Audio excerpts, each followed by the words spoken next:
Hello friends, എല്ലാവർക്കും ചെമ്പനിപ്പൂവിൻ്റെ പുതിയൊരു വീഡിയോയിലേക്ക് സ്വാഗതം. നമ്മുടെ ചെമ്പനിപ്പോൾ വരാനിരിക്കുന്ന ഭാഗത്തിൻ്റെ വീഡിയോ ആയിട്ടാണ് ഞാൻ ചെയ്യുന്നത്. അങ്ങനെ നമ്മുടെ ചന്ദ്രയുടെ പണം അത് ശ്രുതി മോഷ്ടിക്കുകയാണല്ലേ. എന്നാൽ ശ്രുതിയാണ് മോഷ്ടിച്ചത് എന്നറിയാതെ അന്നേരൊരു ദിവസം കഷ്ടകാലത്തിന് വന്ന് നമ്മുടെ രേവതിയുടെ തലയിലേക്കായിട്ട് എല്ലാ കുറ്റങ്ങളും ചന്ദ്ര കെട്ടിവെക്കുന്നുണ്ടല്ലേ. രേവതി തൻ്റെ നിരപരാധിത്വം തെളിയിക്കാനായിട്ട് പല കാര്യങ്ങളും ചന്ദ്രയോട് പറയുന്നുണ്ടെങ്കിൽ ചന്ദ്ര ഇതിനൊന്നും തയ്യാറാവുന്നില്ല. രേവതി തന്നെയാണ് മോഷ്ടിച്ചത് എന്നൊരു നിലപാടോടുകൂടി നിൽക്കുന്ന സമയത്ത് സച്ചി അതിനെല്ലാം തന്നെ തക്ക മറുപടി നൽകുക മാത്രമല്ല, ഭാമയുടെ അടുത്ത് എന്നതിന് ശേഷം ഈ ഒരു പണത്തിൻ്റെ ഉടമ അത് ഭാമയല്ല എന്നും അത് ചന്ദ്രയുടെ പണമാണെന്നും ശരത്തിൻ്റെ പേരിലുള്ള കേസ് പിൻവലിക്കുന്നതിന് വേണ്ടിയിട്ട് വക്കീൽ നൽകിയ തുകയാണെന്നൊക്കെ അറിയുമ്പോഴത്തേക്കും സച്ചി വീട്ടിലേക്ക് തിരികെ വന്നതിന് ശേഷം ഇതെല്ലാം അവരോടായിട്ട് പറയുന്നുണ്ടല്ലേ.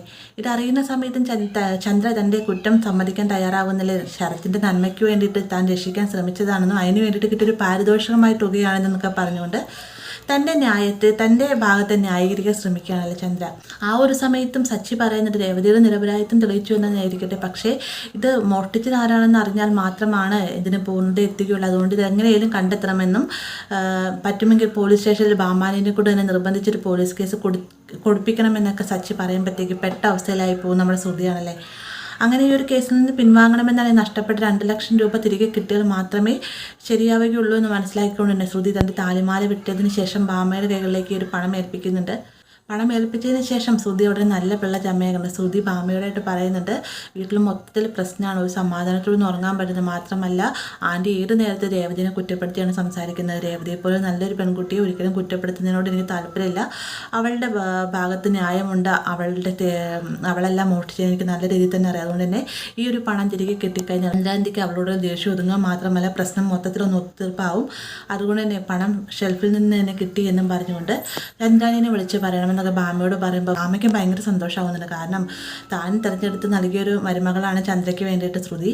അപ്പോൾ ഇത്രയും നല്ലൊരു മരുമകളെ താൻ ഏൽപ്പിക്കാൻ പറ്റിയല്ലോ, ചന്ദ്രയുടെ കയ്യിൽ ഏൽപ്പിക്കാൻ പറ്റിയല്ലോ എന്നൊരു സന്തോഷത്തോടു കൂടി തന്നെയാണ് ഭാമയുള്ളത്, സത്യാവസ്ഥകളൊന്നും തന്നെ അറിയാതെ കേട്ടോ.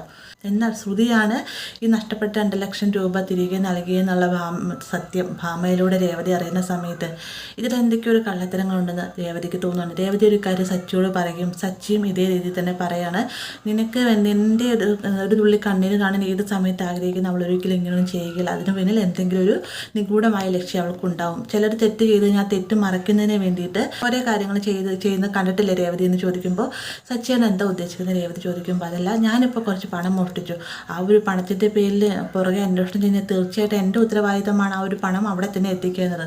അതുകൊണ്ട് തന്നെ എങ്ങനെയെങ്കിലും ഞാൻ ആ ഒരു പണം സംഘടിപ്പിച്ച് അവിടെ തന്നെ തിരികെ വയ്ക്കുക. അതേ രീതിയിൽ തന്നെ ശ്രുതി തന്നെയായിരിക്കും ഈ ഒരു പണം മോഷ്ടിച്ചത്. അതുകൊണ്ടായിരിക്കും അവളെ ഒരു പണം തിരികെ ഭാമാൻ്റെ കയ്യിലേക്ക് നൽകിയെന്നൊക്കെ സച്ചി പറയുമ്പോഴത്തേക്കും രേവതിക്ക് അത് ശരിയാണെന്ന് തോന്നുകയാണല്ലേ.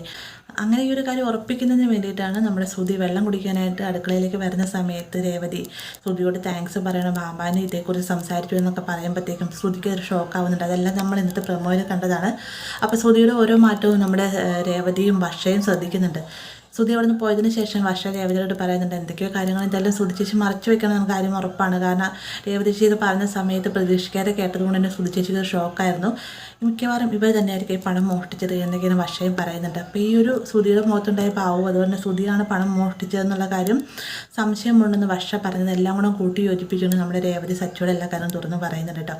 അപ്പോൾ താൻ മറച്ചു വയ്ക്കാൻ ശ്രമിച്ച കാര്യങ്ങളെല്ലാം തന്നെ പുറത്തായി എന്ന് പറയുമ്പോൾ ഭയങ്കര ടെൻഷനുണ്ട് ശ്രുതിക്ക്. ആ ഒരു ടെൻഷനോടുകൂടി തന്നെ ശ്രുതി കടന്നിറങ്ങാൻ പോകുന്നത്. ഉറങ്ങുന്ന സമയത്താണ് ഈ ഒരു സത്യം വീട്ടിലിറങ്ങി എന്താണ് നടക്കാൻ പോകുന്നത് ആ ഒരു കാര്യം സ്വപ്നത്തിൽ കാണാൻ കേട്ടോ. അതായത് ഈ ശ്രുതിയാണ് ഈ പണം മോഷ്ടിച്ചെന്നുള്ള കാര്യം ചന്ദ്ര അറിയുകയും ചന്ദ്ര വന്നിട്ട് എല്ലാവർക്കും മുന്നിൽ വെച്ച് വഴക്ക് പറയുകയും മാത്രമല്ല ചന്ദ്രയെ സപ്പോർട്ട് ചെയ്ത് ശ്രുതി സംസാരിക്കുന്നുണ്ട്. ഇരുവരും കൂടി ശ്രുതിനെ ആ വീട്ടിൽ നിന്ന് ഇറക്കി വിടുകയാണ്. അപ്പോൾ ഈ ഒരു സ്വപ്നം കണ്ട് കഴിയുമ്പോൾ തന്നെ ശ്രുതി പേടിച്ച് കരഞ്ഞെഴുന്നേൽക്കുന്നുണ്ട് കേട്ടോ. സ്വപ്നത്തിലാണെങ്കിലും നമ്മുടെ ശ്രുതി വരാൻ പോകുന്ന കാര്യം കൃത്യമായി തന്നെ കാണുന്നുണ്ട്. അപ്പോൾ ഇങ്ങനൊരു ഭാഗം നമുക്ക് വരാനുള്ളതാണ്. വീഡിയോ ഇഷ്ടമായി കഴിഞ്ഞാൽ ലൈക്ക് ചെയ്യാനും കൂടെ ചാനൽ സബ്സ്ക്രൈബ് ചെയ്യാനും മറക്കരുത്.